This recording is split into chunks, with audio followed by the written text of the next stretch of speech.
দেখেন জানোয়ারের বাচ্চা কি কামটা করতে আছে, দেখেন ওইটা কি মানুষের বাচ্চার কাম।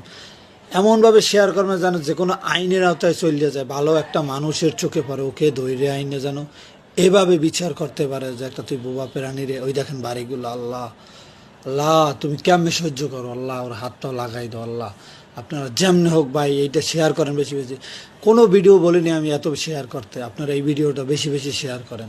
এতটা শেয়ার করবেন যে যেন ওর বিচার দেওয়া হয়, ভালো মানুষ একটা চোখে পড়ুক। কোনো মানুষের বাচ্চা যেন এইভাবে কোনো বোবা প্রাণী না পিটায়। ইস, আল্লাহ আল্লাহ আকবার। আল্লাহ তুমি ওরে দেখেন, হয়তো বা মারাই গেছে, কেমনে পিটায়। আপনারা যেমনে হোক এটা আইনের আওতায় নেন। এই এলাকায় যদি কোনো ভালো মানুষ থাইকে থাকেন, ওরে ধরে নিয়ে বিচার করেন। কেন ওই গরুটারে এইভাবে পিটাচ্ছে?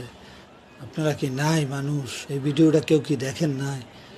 আরে দুনিয়াটা কই চলে গেছে। এত সরকারি লোক, এত আইনের লোক, এত মেম্বার চেয়ারম্যান, এত নেতা খাতা, তোমরা আজ কোথায়? এই একটা বোবা প্রাণীর পিঠায় তোমরা নেতা খাতার আগে খাতার তলে ঘুমাই রইছো। ওই দেখো মারিয়েই ফেলাইছে। আপনারা শেয়ার করেন ভিডিওটা বেশি বেশি বেশি বেশি শেয়ার করেন। দেখেন আর লড়ে না। আল্লাহ ওরে আমি পাইলে কলজাটা আমি খাইয়ে ফেলাইতাম বাঘে বাচ্চার মতো।